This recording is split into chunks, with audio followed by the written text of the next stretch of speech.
Let's talk about the disk method for finding volumes of solids of revolution about the y-axis now. So what we're going to do is we're going to let g of y be continuous and non-negative. So those two conditions are kind of important. And we're going to define q to be a region bounded on the right by the graph of this function g of y, on the left by the y-axis, above the line y equal to d, and below the line y equal to c. And uh, then the volume of the solid of revolution formed by revolving around these will be given by a formula. So to help you understand the formula, let me draw a picture first. So let's say you got your y-axis is like this, and your x-axis is like this. Okay, and we're going to have some curve where y is going to be the dependent variable. So let's say that our curve looks like this. This is x equal to g of y. All right. Now we're going to have two horizontal lines. It's going to be bounded from below by y equal to c. It's going to be bounded from above by y equal to d. And the region that we care about is going to be called q. We're going to rotate this region q about the y-axis. So let me put a little loop about the y-axis like that. Let me shade our region over here, our region q. This is the region that we're rotating around. So this picture on the left sort of describes this general situation we're in. And our volume is going to be given by the following formula. We have an integral. This time our integral is going to be in terms of y. So I'm going to put a dy over here.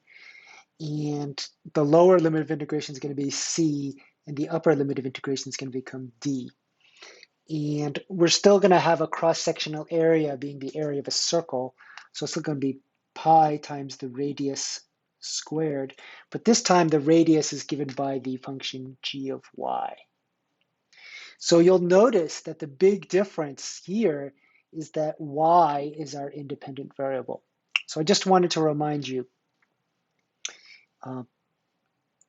we chop up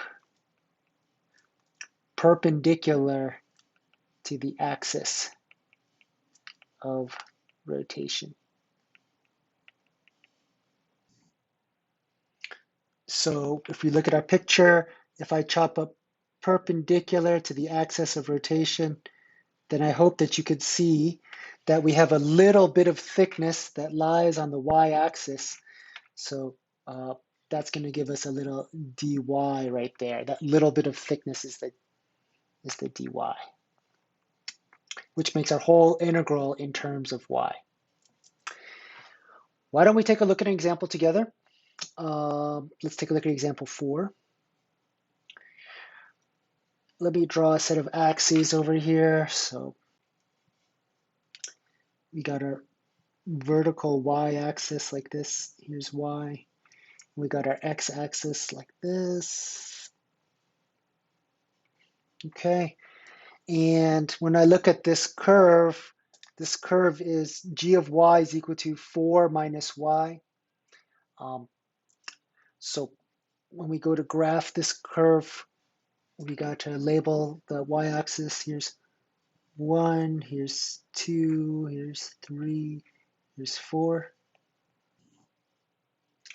So let's think about how to graph this g of y real quick. So g of y is just going to be the x value. So x is equal to the square root of 4 minus y. So what that means is that I'm going to, if I square both sides, that gives me x squared is equal to 4 minus y. This gives me y is equal to 4 minus x squared. But we're only going to have half of it, right? Because I have the positive square root. So that means that my x values are going to be greater than or equal to 0. So this means x is greater than or equal to 0. So this is basically half of a parabola that opens downwards. So this guy kind of looks like this, like that. And this is the curve x equal to the square root of 4 minus y. So they tell me that my interval of integration is from 0 to 4, but these are y values, right? So we could see when we chop it up. I'm going to put a little loop around the y-axis because that's the axis of rotation. I can see that when I chop this up, I want to chop up perpendicular to the axis of rotation. So this looks like this. And I hope that we could see that our little bit of thickness lies on the y-axis, that little bit of thickness on the y-axis there. So I've drawn my picture. Step one was maybe draw a picture. And then step two, let me set up the integral. And then that's going to be the volume is equal to the integral. I can see that my little bit of thickness lies on the y-axis, so that's going to be a dy type situation. The smallest my y value can be is 0, and the biggest my y value can be is 4. I'm going to have pi times my function is the square root of 4 minus y, and then I have to square that because that's the radius. So the last part is just going to be to integrate. Okay. So why don't we do that? Our volume is going to be equal to the integral from 0 to pi over 4. I'm sorry, to 4.